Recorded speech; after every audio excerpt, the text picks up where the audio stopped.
Hello, my name is Alex Merced from alexmerced.com, and what I want to talk about today is regulations and how they're a good. See, a lot of people always have this guttural negative reaction to regulations because they're imagining sort of government regulations and the way government regulations can sometimes trample the market. But there's nothing wrong with the idea of regulations and rules. Okay, I usually use the analogies I've done in a recent video of board games. Because literally when you buy a board game, that's what you're buying. You're buying a set of rules. You're not necessarily buying the cardboard and the pieces. Well, that's all nice. It's really the rules that make the game, that define who wins, who loses, who's cheating, etc. Now the games that are the most successful, when you think of the Unos, the apples, they have the simplest rules. Because they work better. Because they're easy to enforce. It's easy for someone to tell when someone's cheating at apples or Uno or something like that. They're simple. And they're fair. Okay? Bottom line. So good rules are generally simple, they're fair. And the thing is that since you have a market for board games, there are other versions of apples. You had Cards Against Humanity, and now you have a bunch of different versions that do a very similar idea.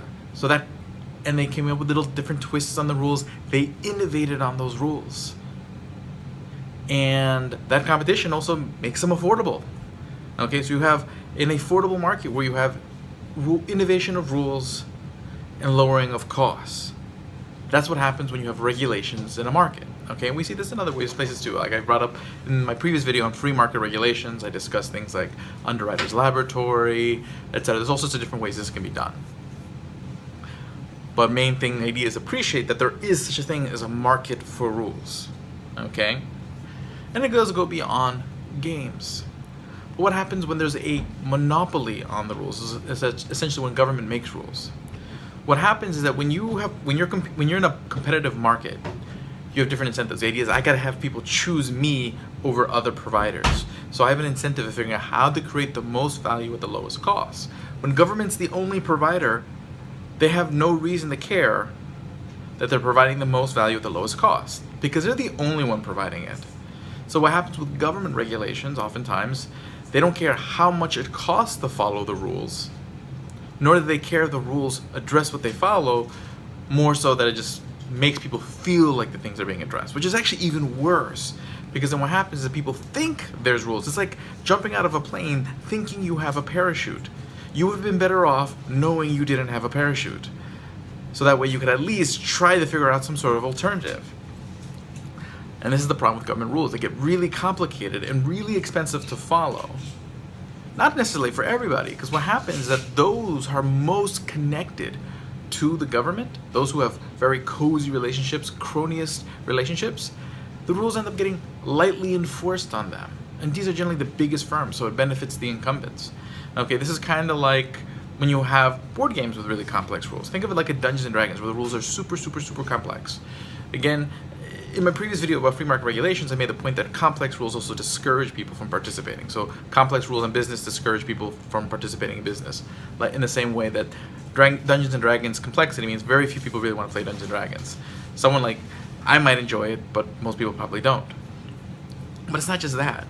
It's also the enforcement of the rules in Dungeons & Dragons. It's all at the discretion of the Dungeon Master, because the Dungeon Master can really basically bend the rules to his will, because all the rules are really kind of suggestions or soft or whatever.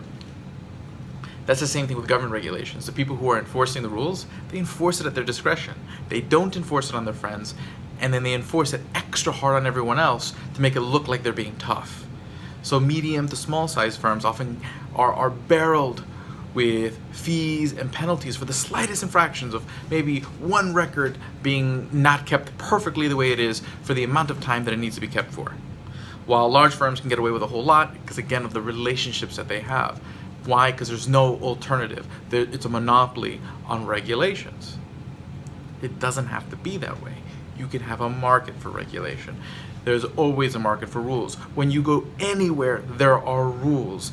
Rules form. Even on the internet, for a lot of standards have naturally formed, not because any government did it, but because people got together and said, hey, there's a need for some rules, let's make it. And if the rules suck, people don't follow them. But if the rules serve a purpose that benefits more people than not, most people follow the rules. Take a look at most digital standards, programming standards, whatnot. There was no central government that forced people to use things like Flash or HTML5. It was a matter of creating a rule set, a platform that provided value and was easy to use and provided value and was affordable to implement. So rules are a good, regulations are a good. There's nothing wrong with rules and regulations. They are necessary in society.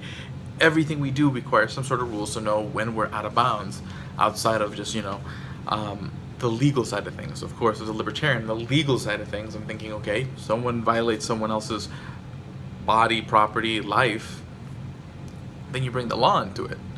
But we need rules all far beyond that. They don't necessarily need force to enforce, but need to have rules, mechanisms, whatnot. And there are a lot of private ways of doing that work, usually using the terms of exclusion or withdrawal of service, all sorts of different ways that make it sort of compelling to follow those rules. So, point is, we want free market regulations, free market rules determined in a market context, so that way they can innovate and have lower cost, and also not discourage people from doing all the things that make the economy, society, and our lives better. My name is Alex Merced from alexmerced.com. Have a great day. Share the video, subscribe to the YouTube channel, and the Facebook page, and the Twitter, and the Instagram. You guys know the deal. Thank you very much. Have a great day and enjoy.